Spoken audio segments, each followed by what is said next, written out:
Good night, everyone. I'm Juan Ignacio Gonzalez Pacheco, chemical engineer and PhD student at UTN, Facultad Regional Mendoza. Together with Dr. Mariela Maldonado from CONICET, we work at the Laboratory of Food Effluent Treatment, LATE, and the Aguaribay Network. Today I present Prebiotic pumpkin in syrup as a functional food option to support metabolic health in people with overweight, obesity, and diabetes. Let me contextualize why this research matters. Non-communicable diseases represent one of the most pressing global health challenges. The four major categories include cancer, cardiovascular diseases, chronic respiratory diseases, diabetes, and obesity. These share common modifiable risk factors like high-calorie foods, sodium-rich foods, sugar-rich foods, sedentarism, and alcohol and tobacco consumption. This creates urgent need for innovative food solutions, and this is where our research enters. Recent advances reveals a connection between gut microbiome and overall health. This slide from a 2026 study by Hay and Surowski in Humanities and Social Science Communications illustrate the circular logic. What is this logic? Well, insisting on the gut highlights food questions. Food choices highlight individual choices. Individual choices connect to personalized medicine, which highlights one's unique microbes. This framework positions the gut microbiome as a critical intervention point for metabolic health. This provides strong rationale for developing functional foods that positively modulate gut microbial communities. This is a diagram from a 2022 landmark paper by Juan colleagues in signal transduction and targeted therapy. Contrast healthy gut versus diseased gut state.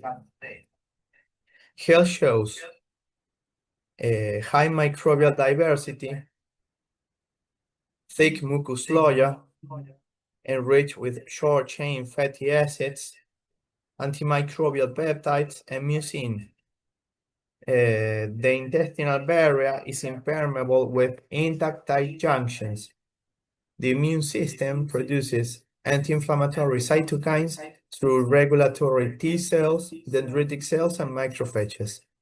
Disease shows pathobiont conversion and expansion, bacterial penetration through mucus, reduced antimicrobial peptides, dysfunctional leaky barrier, and chronic inflammation with increased effector T cells and pro-inflammatory cytokines. This transition diet is where dietary interventions become crucial. Our prebiotic pumpkin provides substrates that beneficial microbes ferment to produce health-promoting metabolites. How do prebiotics work in the body? This diagram from the 2026 ISAP consensus in Nature Reviews Gastroenterology and Hepatology by Marco and colleagues show multifaceted mechanisms by which prebiotics support gut health. Prebiotics work through interconnected pathways. We have the microbiome. These are ferments, prebiotic fibers producing short-chain fatty acids. We have intestinal epithelium. Prebiotics maintain barrier integrity.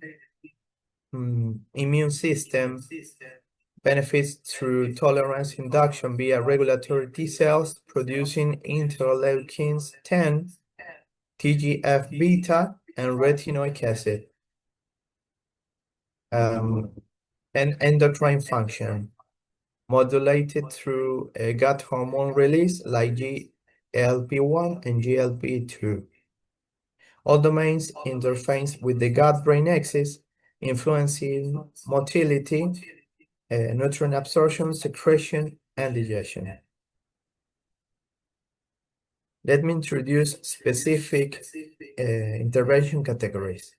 We have psychobiotics that benefit mental health through gut-brain axis modulation. Probiotics, these are the living microorganisms conferring health benefits in adequate amounts. Fermented foods like kimchi, kefir, yogurt, made by microbial fermentation, but not always probiotics. Prebiotics, these are the substrates used by microbes benefiting health.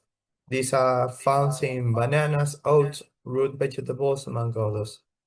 Symbiotics combine probiotics with prebiotics substrates. Paraprobiotics, these are the inactivated microbial cells with benefits. And the postbiotics, preparations of inanimate microbes or components benefiting health.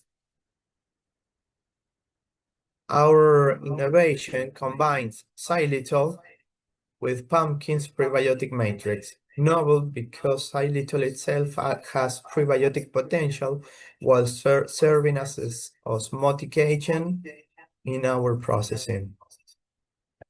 What occurs in the digestive tract when prebiotics are present? This energy distribution diagram, adapted from Lipsy's classic 1993 work, shows what happens when unabsorbed carbohydrates reach the colon.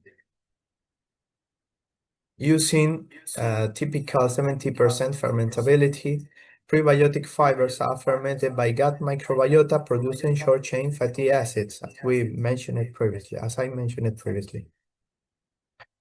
This provide energy to colonocytes, support barrier function, and anti-inflammatory effects. The remaining 30% is excreted. This fermentation produces metabolites supporting our metabolic and immune health. What are the benefits of this xylitol? Xylitol is a 5-carbon polyol offering remarkable benefits. Dental health, because it inhibits Streptococcus mutans, bacteria causing tooth decay. Reduced calories, 2.4 calories per gram versus 4 for sucrose. Low glycemic index, 7 compared to 65 for sucrose. Prebiotic potential, because recent research shows xylitol undergoes selective fermentation by beneficial bacteria, particularly bifidobacterium and lactobacillus species, supporting healthier gut microbiome. And of course, osmotic dehydration properties. This has a structure that makes xylitol excellent osmotication for food processing. Where xylitol is found naturally and how can be obtained? Well, this occurs naturally in many fruits and vegetables, like yellow plums, raspberries, cauliflower, among others. Industrially, through hemicellulose hydrolysis, a component in plant cell walls. This process involves enzymatic breakdown of plant biomass, followed by purification and crystallization. This chart summarizes scientific evidence for xylitol's impact on gut microbiota across multiple studies. These findings support xylitol's prebiotic potential. Clinical studies demonstrate improvements in gut health parameters, including bowel regularity and microbial diversity. Let me walk through our innovative processing methodology. We start with cucurbita moschete pumpkins. We washed, peeled, cut into uniform cubes. Half of the samples were frozen at -20 degrees Celsius for 12 hours, and the other half at 20 degrees Celsius as controls. All samples were immersed in a calcium hydroxide solution 30 minutes at 25 degrees Celsius. Then subjected to osmotic dehydration in binary sucrose xylitol solution at 65 Brix. We test at temperatures of 60, 70, and 80 degrees Celsius. Finally, candied pumpkins were sterilized at 100 degrees Celsius.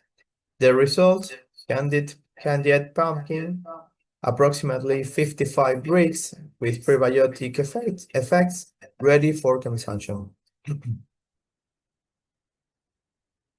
Here I present the osmotic dehydration kinetics for soluble solid solution or evolution.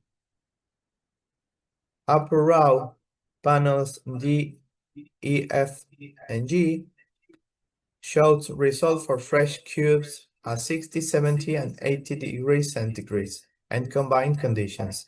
Lower row, panels H, I, J, and K presents data for pre-frozen cubes under same temperature conditions. Data reveals clear temperature-dependent behavior. At 80 degrees Celsius, we observe maximum solute uptake efficiency. Pre-frozen tissue consistently shows enhanced mass transfer rates compared to fresh tissue. Starting with sucrose xylitol syrup at 65 Brix, we observe 0 Brix decreases over time. Simultaneously, solute gain increases and water loss increases from pumpkin in cubes. Temperature affects these processes. Pre-frozen tissue treatment enhances mass transfer rates compared to fresh tissue. These 3D surface plots provide powerful visualization. Panel L, tissue increasing with both temperature and time, with 80 degrees Celsius producing high tissue Brix values. Panel M demonstrates inverse relationship. Brix in syrup decreases. This is a morphometric analysis of the pumpkin cubes. Concerning panel A, we have the diameter distributions. Histograms show symmetric unimodal diameter distributions, confirming our cutting methodology produces uniform cube dimensions. Panel B is concerning geometric correlation matrix. We have strong correlations between volume and surface areas, and diameters and surfaces. These relationships are physically expected. Larger surface areas correlate with larger volumes. Nevertheless, volume versus weight correlation is low. This suggests tissue density variability due to internal composition heterogeneity and differential solute impregnation.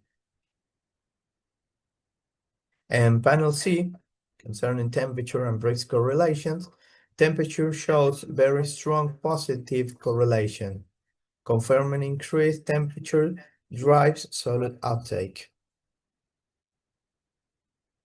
In this slide presents more results obtained from the experimental design.